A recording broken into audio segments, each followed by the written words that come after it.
everybody. Welcome back to our place. We are continuing our parenting series with a woman who has some amazing experiences to share and tell all of you guys. We have Delasber, who is in Louisiana, right? Okay, in Louisiana. And she has an 11-year-old daughter with multiple disabilities that I'll actually let you describe more because you can pronounce them, honestly. And I cannot. So thank you for joining us today. We're excited. Thank you so much for having me, Megan. This is a wonderful, wonderful idea. I, for lack of a better term, I wish they had this when all this stuff started happening to me. Yeah. Uh, Amory is 11. She's nonverbal. She has autism. She is diagnosed as a level 3, and that's because she cannot do anything with self-care. She's still in diapers. She's still needing me to feed her unless it's finger food. She can do that. Um, she has epilepsy, and that is quite severe. She's had seizures that lasted 2.5 hours. Oh my gosh. Uh, she has myasthenia gravis, which is an autoimmune disease, which is very, very rare and is extremely rare in children. It was so rare that when they found out she had it, the doctor who had been a doctor for 30 years said, I studied this in school and I've never seen anyone with it. Wow. Um, it basically, I call it a little imp, goes from the brain to whatever the nerve is the brain is telling to move. Like if it tells your heart, sends a message from your head to your arm to say, move your arm, that little imp gets in between the brain and the arm and stops that message from happening. So what it did was it started with her feet and she got so she couldn't walk. She couldn't stand up. And then all of a sudden it took over her lungs, her heart, and she was placed on a ventilator. Um, and you wouldn't look at her now and think that she had ever been through that. But she was on a ventilator 21 days. Wow. And when we were taking her off, they were taking her off to say goodbye because they did not think she would survive. And they took her off and she reached for her iPad. Yeah, Wow. yeah. Um, the doctor sees her, her neurologist sees her now and says, you know, you're supposed to be dead, right? You do realize that. And she just looks at her like, yeah, right. Um, she has pica, which means we have to watch because she'll put anything in her mouth and try to eat it. She swallowed staples before, things like that. So that's something that we have to watch. But the autism and the myasthenia gravis and the epilepsy are those main things that keep me on my feet and toes and heart and arms and legs and all that stuff. Yeah. And you are kept on all of those all the time. Wow. That's amazing. Yes. So, Share with us a little bit. I know being in Louisiana, you kind of went through something that probably nobody ever goes, that's going to happen to me. yeah, in So 2016, the Great Flood. tell us a little bit about the Great Flood and how you were or were not prepared. And we'll go into that a little bit. Okay, in August of 2016, Louisiana was threatened by rain, and you know, Louisiana is always threatened by rain. We are always seeing flash flood warnings everywhere. That's nothing for us. So we got this flash flood warning, and I was like, okay, y'all, they're saying flash flood warning. And nothing's gonna 10th happen. time this year. Yeah. Nothing's gonna happen. Well, we were looking and we kind of looked outside, and if you looked at it, we had a Suburban, and the bottom of our tires on our Suburban had just about that much water. We were like, oh, it's actually flooding a little bit. Look at this, the water's standing. And maybe about 10 minutes later, we looked and the water was like this. And I was like, okay, we got to get out of here. And we start trying to, throw stuff together because we have her. We've got all these medications we're trying to throw together, trying to throw diapers, pull ups in the bag, get all this stuff together. And we get it all together. And when we're walking out, the water is up to that mid calf. So what was the And time period? Like how not long did it even take you to like 20 pack? minutes. not even 20 minutes. Wow. I said at that point, whenever I see flash flood now, I go, time to go. Yep. I'm not even taking a moment to breathe now because you really have no idea what flash flood truly means until you're in it. Yeah. Now, we were able to get into our vehicle, but as we were coming out of, we lived in an apartment complex. As we were coming out of the apartment complex, the vehicle stalled because the water was getting higher and higher. Mm. So my husband had to get out, walk around the vehicle, and get to the door to let Amory out. He got out, put Amory on his shoulders. And what he didn't know was right where he was standing, there was a ledge. So when he stepped back to close the door, he stepped off the ledge into a ditch. The ditch was 9 feet deep, dry, and it's filled with water. He loses Amory off his And she's shoulders. how old? She's how old at this And time? she's what, six, Okay. 6, 7? Yeah. Yeah. Little. It's little girl. And she's floating. And the water is so strong against the door, I can't get my car door open anymore. So I can't get out. My goddaughter is sitting in the driver's seat and she's trying to crawl over me to push the door. And we're trying to get the door, and I'm seeing Amory float away. And I'm watching Warren try to get his balance to try to start swimming to AIM, and he can't get any balance. And I'm sitting there in the car going, oh my God, oh my God, oh my God, oh my God, oh my God. Oh my God, I'm going to lose both of them. Oh my God, okay. Okay, God, okay. Okay, God, just get her back to me. Just get her back to me. I'm watching her float away in this ditch. And then all of a sudden I can't see her anymore. And I'm devastated because this is my only child. Yeah. And she's floating away and I can't do anything to save her. And it's like I said, God, please help us save my baby. You can't take my baby from me, whatever you do. And all of a sudden, I saw this head pop up. And there's all this hair. And I see her hand do this, and she's pulling the hair back out her face. And she has the biggest smile, like, She's like, this is some fun I'm crap, man. swimming. And she's like, and then she had been in swimming. And I saw her doing like this because she locked eyes with her daddy. And then he's trying to get to her. And she's doing this and she's coming. But every time she does this, the water is still flowing. Yeah. And it's pushing her further and further back. And I just remember saying, God, whatever you got to do, I don't know, whatever you got to do, just do it. And Amory, probably 3 or 4 days before this, she was infatuated with Michael Phelps. She would stand in front of the TV like this and watch him because it was Olympic time and he was swimming. And she would be like this. Wow. And I saw her and I was like, God, please, she's trying. She's trying. Trigger Help Michael her. She's Phelps. trying. Trigger Michael And Phelps. this is what I saw my child do. She clapped her hands together and she pushed water back. And when she did that, it sent her enough energy forward so her daddy could reach out and grab her. And he Wow. grabbed her and then he brought her up to, and he used to laugh and say, dry land. No land was dry at that time.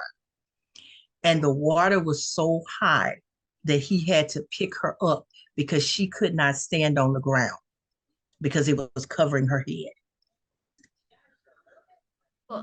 That was probably at that moment the most devastating thing I had ever been through in my life. I don't know how in the world we got through that. Because, first of all, autistic kids are not supposed to like turmoil. Mm-hmm. Not one time on this adventure, because that's what we call everything she does is an adventure, did she have a problem. She was happy through everything. She swam in the ditch. She rode in a boat because the Cajun Navy picked us up. She rode on a Army rescue vehicle tank. She rode the city bus. She rode in an Uber taxi. She rode in an ambulance because she had a seizure when we got to Gonzales, and we had to take her by ambulance to the hospital. And, when they take you by ambulance to the hospital, you have to have a way back home. Well, we didn't have any vehicles because they were all in the Washed flood. away. So we had to ride to the hotel in a police car, in the backseat of a police car. We're in the backseat of the police car. It's Amory, myself, and her father. And she's laughing and playing. I'm like, girl, this is not supposed to be a good thing. We do We not don't want to ever be want to happy ride, here. We do not want to be happy here. ever. And then I was thinking, because I'm kind of big and her dad's kind of big and she's not little. So we're like, these things were not made for fat people. Okay. You are not supposed to be happy. But she never lost her smile through all of that. And I know that it was because if she had been in distress, I would have been crazy. Yeah. So because I had to keep my head on straight, God allowed her to just ride through the waves. And she, even now, when she looks at the picture, she's like, Best like, day ever. but it taught me that I wasn't quite as prepared for things as I thought I was. Yeah. So I want to go back and talk about the first thing because I hear whether they have a disability or do not have a disability. You had her in swim lessons. Yes. And that is so one amazing and two important for I mean my kids go to swim lessons started really young. So when did you start that with her? She started swim lessons when she was 6 months old. Wow.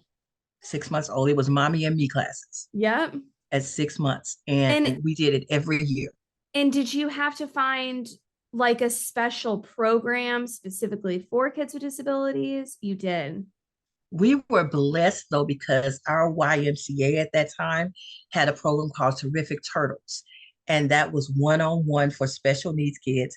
And she was actually, because of her myasthenia, and she can't get hot, they put her inside the inside pool, so she wasn't even outside. So the inside heated pool, so she could take swimming all year round, Right. which helped us out a lot. Well, I'm here to tell parents we actually work with some large national chain swim schools that all offer programs for kids with disabilities Great. all over the country. That is And great. they're really fun and they're really, really important because it can give you that, even if it's that like 30 seconds that you need, or even the exposure to the water. Exactly, because it was the fact, I do believe that she had been in the water so much that she was okay when she fell in. And she just, it's like her brain had to say, okay, this is what I need to do. Yeah. And her brain worked. Swim lessons and Michael Phelps. Yes. That's all you need. Yes. Okay, so tell us Not a a little, prayer. yes. Um, so tell us a little bit about you started to go into weren't you look back and go, I was not prepared. Yeah. And so talk about that a little bit. A lot of times when we get complacent and we get to feel like, oh, this is going to happen. Okay, this is happening. All right. Well, all right. When it happens, we'll do whatever. And we get to the point where we say, this is not going to happen. It's not going to happen. They say this every year. This stuff never happens. You can't get like that.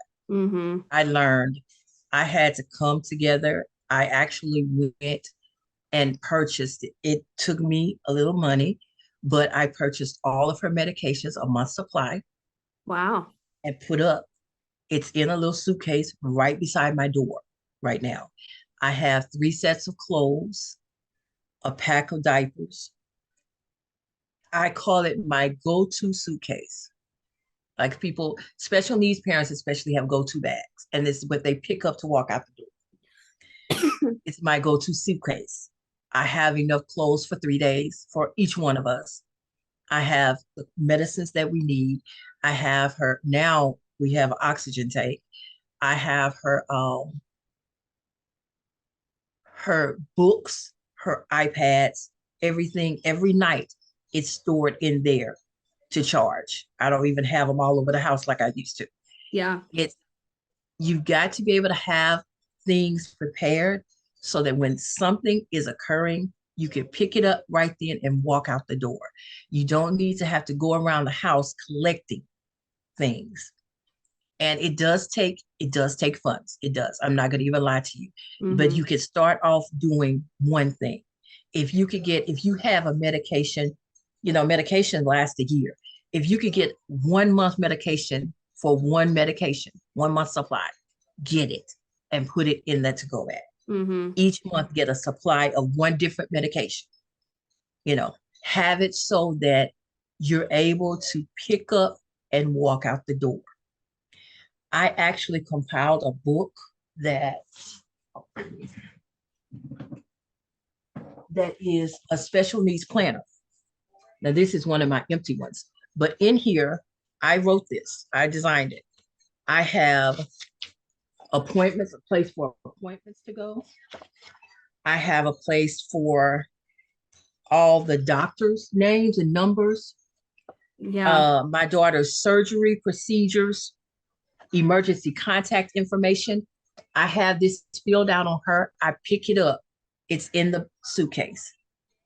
Everything you And need. everything I need is in this.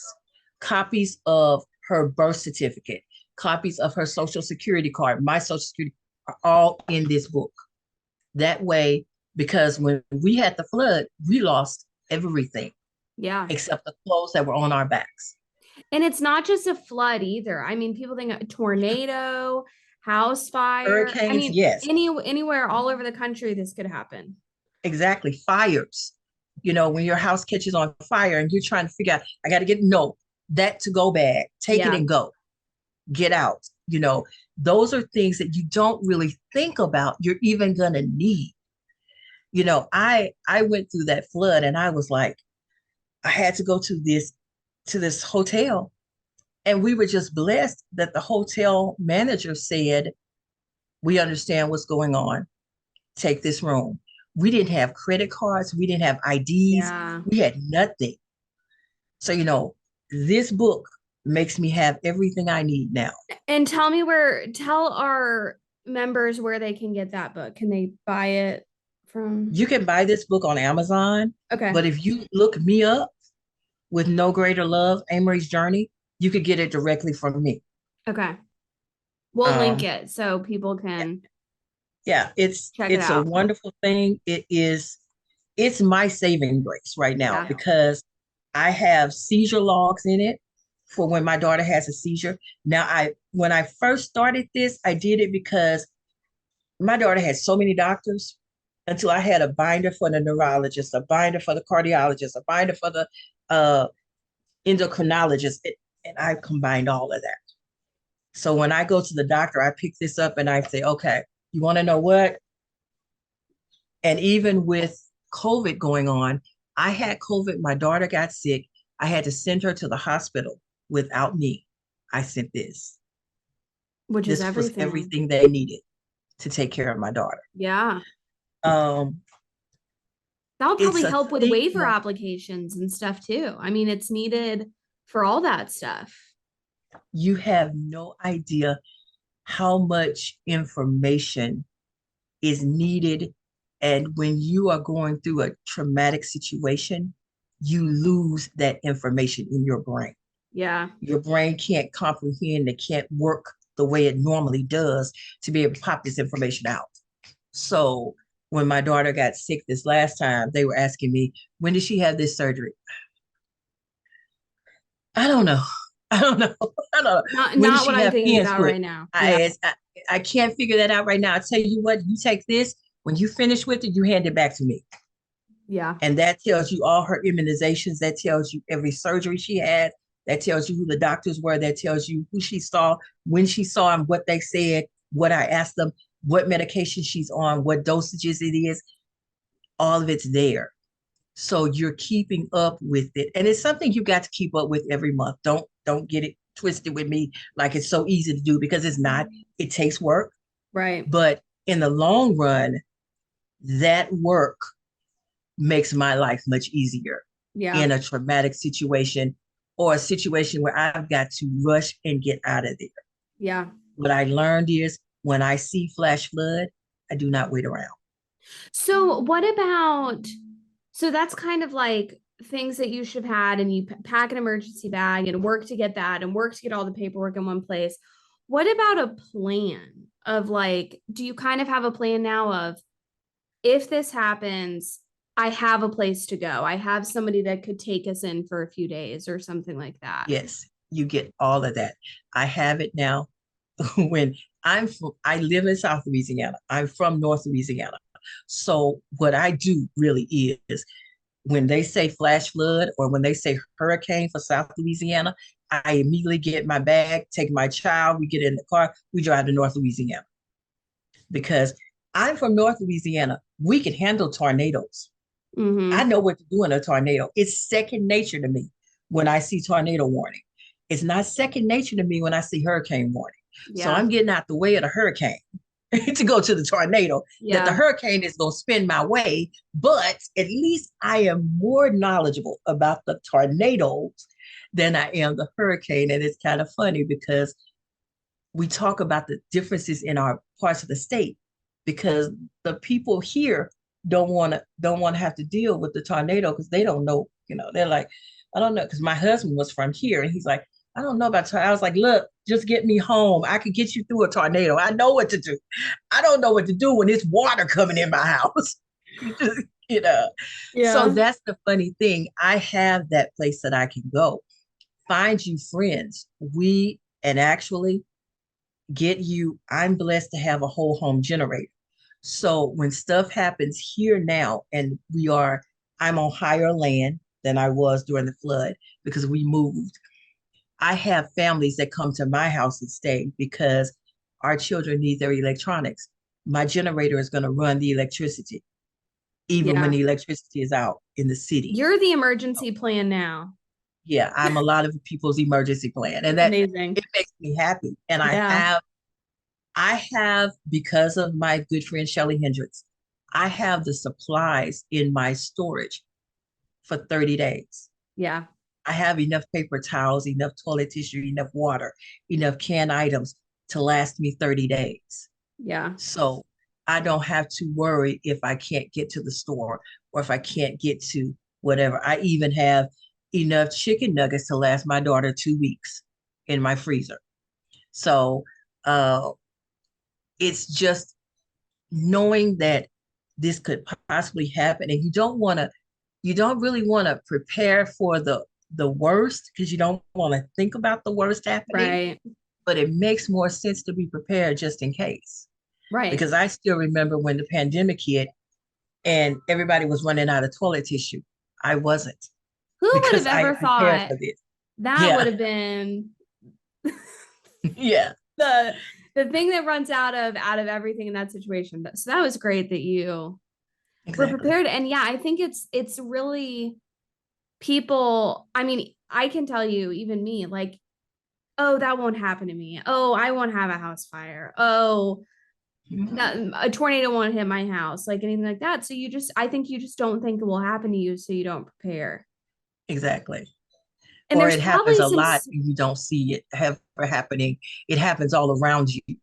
Like these floods happen all around us. I live in Louisiana. I'm in South Louisiana where New Orleans floods all the time. Uh, and that's only 40 minutes away from my house. So I never think about when they say flash floods. I'm like, yeah, that's not me. I'm not gonna flood. I'm good. I'm good. And even that day, Megan, at 12 o'clock, when half of Baton Rouge was flooded, I was telling people, come to my house. We're high and dry. And within an hour, I was homeless. yeah. You were like, So just a yeah, little bit of rain. It's just a little bit of yeah, rain. just a little bit right. Um, even so, can you think of just, I mean, obviously it took a tremendous amount of effort for you to get prepared in the way that you needed to. Where would you recommend families just start even in a small way, like to be thinking about it and take the time and do that. But where can they start today? Where can they start today? For me, I would say, depending on their family situation. Like with me, my daughter's health is my main priority. Mm-hmm. So I would start with her medications, Yeah. the medications that I can get. And And will the a lot of doctors times, help with that? If yeah, you say, yeah, I'm trying to do this in case of yes. emergency, they will. They will write a prescription for you to get 30-day supply of all your medicines. Okay. Uh, and if you're Medicaid, Medicaid will pay for you to get a 30-day supply of all your medicines on hand. That's something they will do so that you don't have to do it when we're threatening Yeah. this thing, because a lot of times they have the preparedness sessions like maybe 2 3 days before the hurricane, but some of these medications the pharmacists actually have to order, because Amory has like 4 medications they don't keep on hand. They have to Yeah. order every month. So if you've got to order it, that's the medication you don't have. Go on and get it now. um Prepare with clothing. Take you, even if it's stuff you don't wear often, find your child 2 pairs of shorts or a shirt that they don't wear very often. Put it in a suitcase Yeah. and put it by the door. Or if you have a garage, put it right outside the garage door so you can grab it and go. Or if you're like me, you can put it in the trunk of your car and it's always there. Yeah. Um, Start purchasing, just in case you get stuck places, toilet tissue, paper towels, We all learn that. canned Yep. goods.